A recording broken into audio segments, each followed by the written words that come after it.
ഒരു മുംബൈയുടെ നാളത്തെ പ്രൊമോ വിശേഷത്തിലേക്ക് എല്ലാവർക്കും സ്വാഗതം.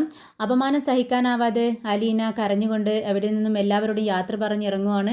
ഉമ്മറത്തെത്തിയതും അവിടെ നിന്നും ഒരു കാറിൽ നിന്ന് മനു ഇറങ്ങുന്നത് കാണുന്നുണ്ട്. മനു എവിടേക്കാണ് നീ പോകുന്നതെന്ന് ചോദിക്കുമ്പോൾ ഞാൻ ഇവിടെ നിന്നും പോകുന്നു എന്ന് മാത്രമാണ് അലീന പറയുന്നത്. നമ്മുടെ മനുവിനോടൊപ്പം ഹരി കൂടിയുണ്ട്. ഹരിയും കൂട്ടിക്കൊണ്ടാണ് മനു വന്നിരിക്കുന്നത്. സത്യങ്ങളെല്ലാം തെളിയിക്കാൻ വേണ്ടിയുള്ള വരവ് തന്നെയാണ്.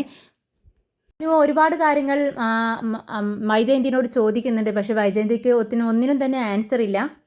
സത്യങ്ങളെല്ലാം ഹരിയെ കൊണ്ട് പറയിപ്പിക്കുകയാണ്. ഉടനെ തന്നെ ബാലചന്ദ്രൻ ചോദിക്കുന്നുണ്ട്, എടാ ഹരി, ഒന്നും അറിയാത്തൊരു പെൺകുട്ടിയുടെ ജീവിതം നശിപ്പിച്ചുകൊണ്ടാണോ നിന്റെ കളി എന്ന് ചോദിക്കുന്നുണ്ട്.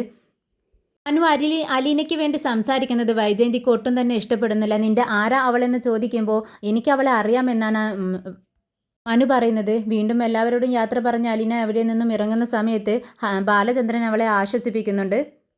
പക്ഷെ മനു അങ്ങനെ അങ്ങ് അലീനയെ വിട്ടുകൊടുക്കാൻ തീരുമാനിച്ചിട്ടില്ല. മനു പിറകെ ചെന്ന് അലീനയുടെ ബാഗുമെടുത്ത് കൈകൾ പിടിച്ചുകൊണ്ട് അകത്തേക്ക് കയറ്റുകയാണ്. വീടിനകത്തേക്ക് കൊണ്ടുപോകുന്നുണ്ട്. മുത്തശ്ശിയുടെ റൂമിൽ ചെന്ന് മനു ചോദിക്കുന്നുണ്ട്, ഞാൻ മുത്തശ്ശിയെ നോക്കാനായിട്ട് ഒരു പെൺകുട്ടിയുടെ ഏൽപ്പിച്ചിരുന്നില്ലേ, അവൾ എവിടെയെന്ന് ചോദിക്കുമ്പോൾ അവൾ പോയെന്ന് പറഞ്ഞ് ഞങ്ങൾ പറയുമ്പോഴേക്കും ഉമ്മറത്ത് നിൽക്കുന്ന അലീനെ